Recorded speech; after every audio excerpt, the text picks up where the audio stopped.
Dünyada əsasən 4 iqtisadi inkişaf yolu mövcud. Birincisi ABŞ modeli, Yapon modeli, Alman modeli və Çin modeli. Birinci ABŞ modeli haqqında danışaq.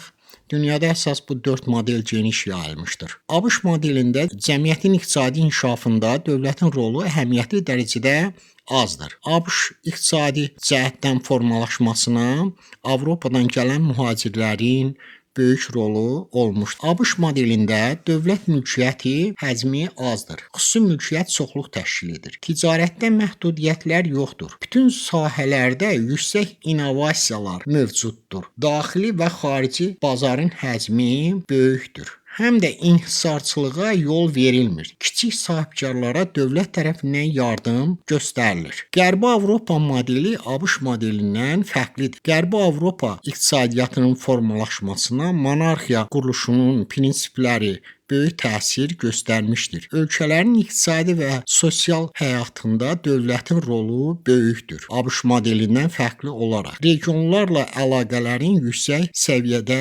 inteqrasiyası mövcuddur. Məsələn, Alman modelində dövlət mülkiyyəti daha çoxdur. Bazar iqtisadiyyatı sosial yönümlüdür və tənzimlənir. İqtisadi göstəricilər proqnozlaşdırılır. Əhalinin əmək haqqlarında fərq böyük deyil. Yapon modeli. Yapon modelinə formalaşmasına ölkənin adada yerləşməsi, digər dövlətlərdən tədric olunması böyük təsir göstərmişdir. Ölkə iqtisadiyyatı idxal və ixrac əməliyyatları üzərində qurulmasına səbəb olmuşdur. Nəticədə iri sənaye müəssisələrinin əksəriyyəti ölkənin şərq hissəsində, liman bölgələrində yerləşmişdir. Dünya bazarında lider mövqeyə malik Yapon modeli iri şirkətlər mövcuddur.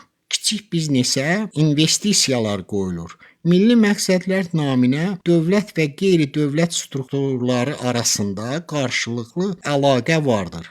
İnsan amili yüksəkdir. Yaponiyada əsas sərvəti insan hesab olunur. Daimi iş yeri ilə təminata zəmanət verilir. Bütün sahələrdə uzunmüddətli planlaşdırılma aparılır. Çin sosialist dövlətidir. Çin dövlət mülkiyyəti çoxdur. Çin modelində dövlətin bazar iqtisadiyyatına təsiri güclüdür. Bazar iqtisadiyyatı sosial yönümlüdür və tənzimlənir. Çin modelində dövlət planlaşdırılması ilə bazar münasibətləri uyğunluğu mərkəzləşdirilmiş dövlət gücü böyükdür. Müəssisələr arasında əlaqə yüksəkdir. Çin sosialist təsərrüfatı mövcud olsa da, tənzimlənən bazar iqtisadiyyatı yaratmışdır.